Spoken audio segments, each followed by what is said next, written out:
한국관광공사에서 발간하는 잡지에서 여러 번 기재가 되어 있고, 한옥을 소유하시는 분도 심사의 까다로운 절차 때문에 여러 번 실패를 맛보는 문화체육부 주관 전통체험업에 등록이 되어 있습니다.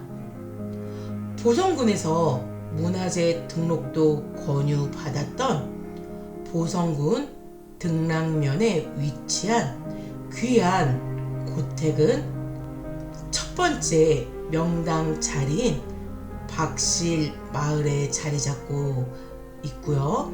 87년 된 역사를 가지고 있습니다. 한국관광공사에서 전통 한옥 발굴 브랜드화 프로젝트에 엄선이 되어 있습니다. 대형 6관짜리 전라도 전형적인 일자 큰 6칸의 노마루가 있는 구조이고요. 목재를 현장에서 보시면 수천 년, 수백 년의 나이테가 고스란히 담아있는 대들보, 그리고 석갈의 목재가 그대로 보이는 아주 귀한 고택 한옥을 소개하겠습니다. 이순신 장군이 머물다 간 마을로 유명한 박실 마을 내에 위치하고 있고요.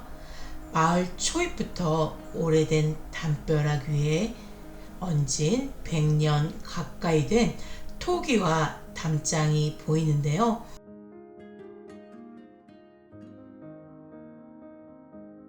박실 마을의 젖술인 400년의 우물도 보성군의 한옥 고택의 소유입니다.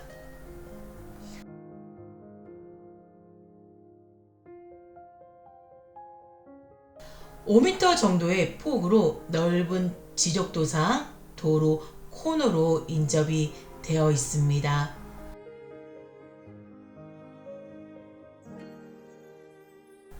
오래된 우물이 세월을 만나서 무너지고 한 것을 지금 현재 주인분께서 재건을 다시 하셨고요. H빔으로 단단히 지붕과 함께 교체하셨습니다. 안쪽에는 마을 분들이 쉬었다가 갈 수 있도록 의자도 놓아져 있습니다. 해당 한옥의 명칭은 주월제입니다. 주월제는 현 주인분은 시인으로서 호를 따서 한옥 명칭으로 사용이 되었고요. 마당으로 들어가면 입구의 나무 대문은 차량이 안으로 진입하게 문턱이 없습니다. 대문 왼쪽에 전용 우물과 함께 오늘의 고택 한옥이 보입니다. 대지 전체 평수는 345평의 넓은 면적을 하고 있습니다. 보전 관리 지역의 용도를 하고 있고요.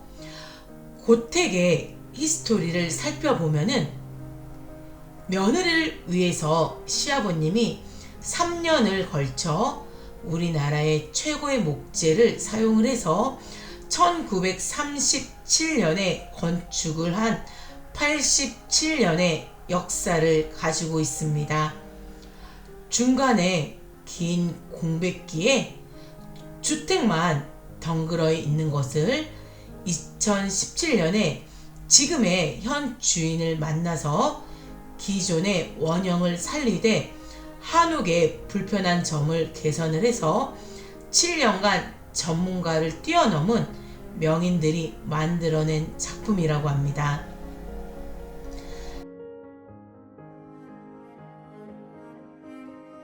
담벼락을 살펴보면은 지금 영상에서 보이는 토기와는 처음 집을 건축할 때부터 이어지는 불로 기운 기와장입니다.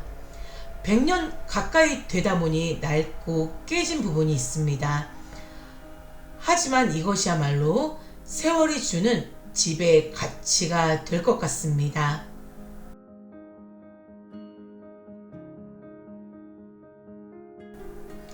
담벼락이 일부 무너진 곳에는 재건을 하기 위해서 검정 시멘트 기와를 올렸습니다. 요즘에는 토 기와를 구하기도 힘들어서 기존에 한옥 철거업을 하신 분께 토 기와를 장당 비싸게 구입을 해서 인테리어 소재로도 사용을 하고 있는 것으로 알고 있습니다. 주택의 지붕은 토 기와의 장점과 시멘트 기와의 장점을 살려서 전통에 가까운 무든 기와로 사용을 하셔서 전체적으로 지붕도 새로 개량을 하셨습니다. 마당 중간에는 웃는 두꺼비 상에 석축을 직접 공수해 오셔서 평상처럼 사용할 수 있게 놓으셨고요. 전라도에 전형적인 일자형 루마루 공간이 있는 대형 6칸짜리 한옥이고요.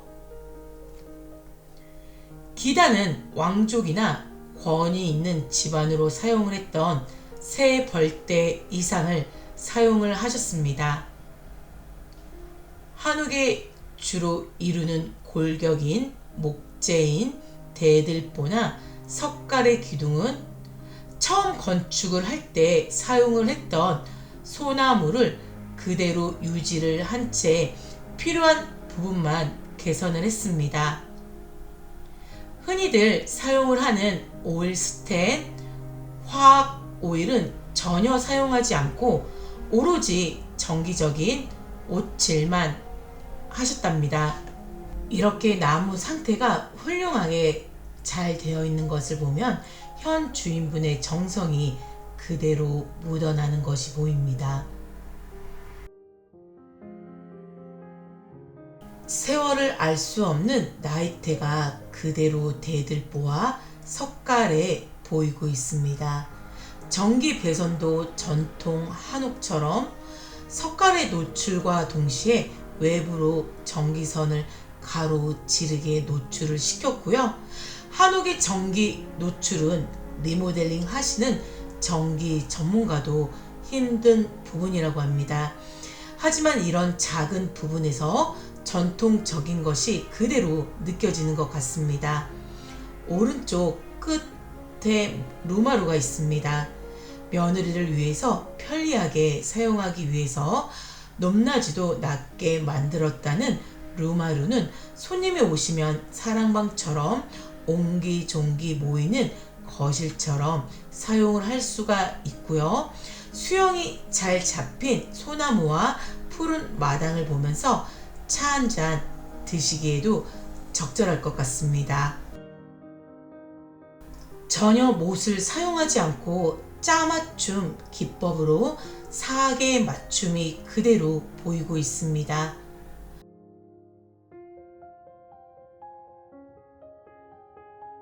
한옥 방문의 창살과 문살은 격자 무늬로 되어 있고요.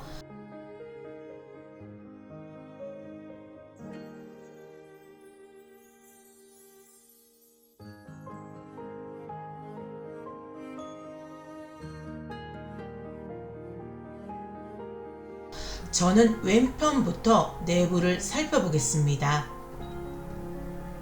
문을 열면 3중으로 안쪽에 양쪽으로 되어 있는데요.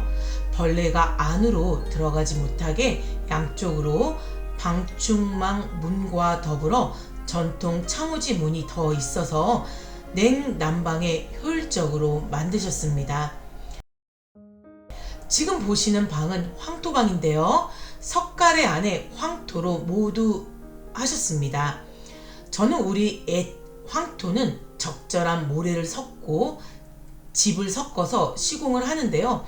요즘 나오는 황토방이나 주택들을 보면은 잘 나오는 황토 벽돌이나 황토 몰탈로 이런 재료들을 섞어서 사용을 하나, 제가 직접 현장에서 벽체를 보고 한 번 더 감탄을 했습니다. 현 주인분께서 황토 명인을 직접 모셔오셔서 황토방 그리고 황토 구들장을 만드셨다는 것을 제가 직접 벽체를 보고 느꼈습니다. 요즘 보기 힘든 한지 장판을 보여드리겠습니다. 뭐니 해도 한옥은 우리가 흔히들 집에서 보는 모노륨 장판은 보기가 안 좋은 점이 있는 것 같습니다. 도배 장판 하시는 분들도 하기 힘들어하고 하시는 분도 찾기 힘든 한지 장판으로 시공을 했습니다. 일일이 풀을 먹여서 장판을 해야 하는 어려움이 다른 전통 한지 장판은 저도 오랜만에 보는 것 같습니다. 대들보 중간에 상량문에는 연도수가 잘 기재가 되어 있고요. 방과 방 사이는 창호지 문으로 중문으로 연결이 되어 있습니다. 방 안쪽에는 실내 욕실 겸 화장실이 있고요. 편리하게 사용할 수 있도록 현대식으로 개량이 된 욕실입니다.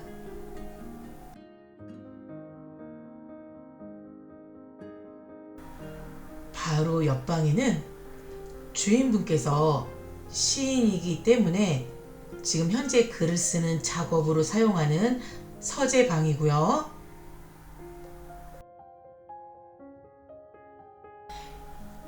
해당 방에는 특색이 있습니다. 전체 황토로 내부를 시공을 했지만 내벽은 한지나 닭종이로 시공을 하셨습니다. 층고도 매우 높은 것이 그대로 영상에서 보이고 있고요.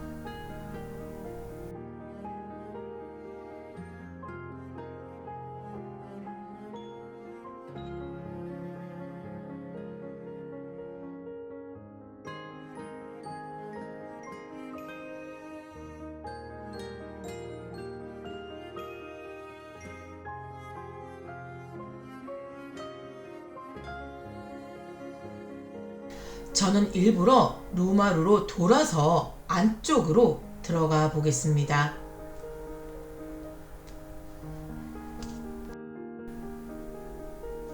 지금 영상에서 보이는 방은 명인이 만든 황토 구들장입니다. 황토를 들이붓고 위에 열을 빨리 전도할 수 있는 대리석으로 시공을 하셨습니다. 아궁이에 불을 한번 집어 넣으면 일주일간은 따뜻하다고 합니다.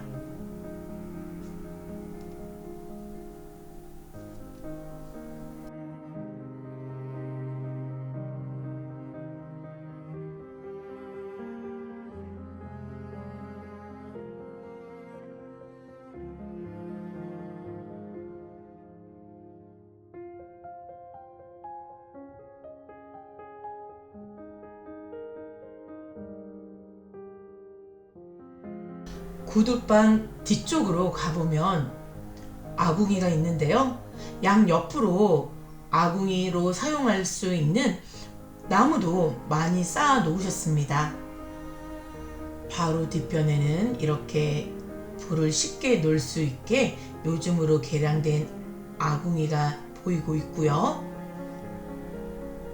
마당 왼편 끝쪽에 주방과 그리고 다용도실이 있는데요. 다용도실은 문이 잠겨 있어서 볼 수가 없었습니다. 주방을 보여드리겠습니다.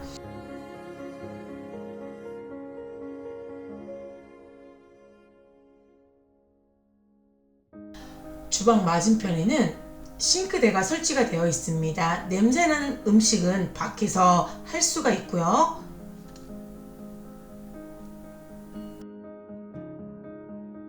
독립적인 공간으로 되어 있는 주방입니다.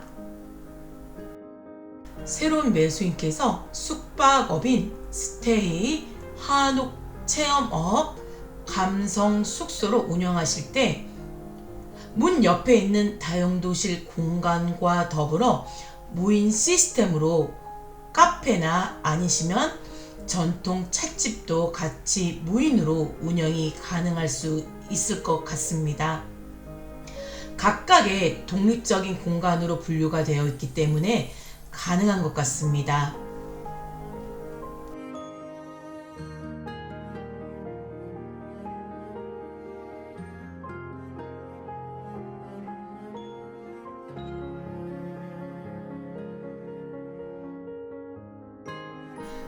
등랑역에 있는 면 소재지는 1km 정도 거리에 있고요. 보성군청에 있는 읍 소재지는 차량으로 15분이면 갈 수가 있습니다. 풍수 지리사도 극찬한 명당 자리에 위치한 보성군 등랑면의 한옥 고택을 소개해 드렸습니다.